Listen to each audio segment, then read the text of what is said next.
alt-üst edir. Bütün insani dəyərləri alt-üst edər bu prinsip. Əsasında bu prinsiplər İslamda yoxdur sözü. Buna görə biz deyək namaz vacib deyil, maraqlıdır. Niyə?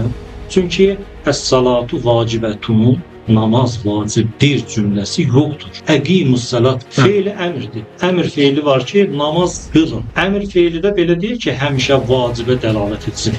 Misal üçün, Quranda həcc barəsində Allah buyurur, və idə huliltum, elə ki, ehramdan çıxdınız, fəstadu, seyd edin. Yəni, gedin, ov edin. Sizcə bunu kim qəbul edir? Ov edin. Burada əmr gəlir. Amma əmr bizim başa düşdüyümüz vacib bir məsələyə dəlalət edəmir. O da əgər bu prinsiplə gəlsin, biz deyək ki, namaz vacib deyil. Oruc vacib olmamalıdır bu prinsipə əsasən. Niyə?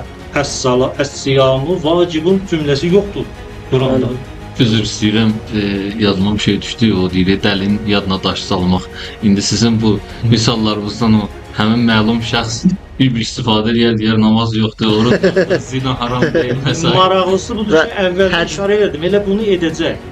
Əgər Quranda yoxdur prinsipi yayılsa, sonra bunu edəcək. İkinci mərhələ budur. Və görürük də edir də, cavanlara deyir ki, məscidə get. Cümə namazı yox. Cümə namazı getmək. Həcc yox. Bu prinsipə əsasən onda gərək yoxdur getsin. Yaxşı, biraz getdi bilirsiniz nəyə deyəcək? Üzr istəyirəm. Üzdən ilə homoseksuallıq deyəcək halaldır.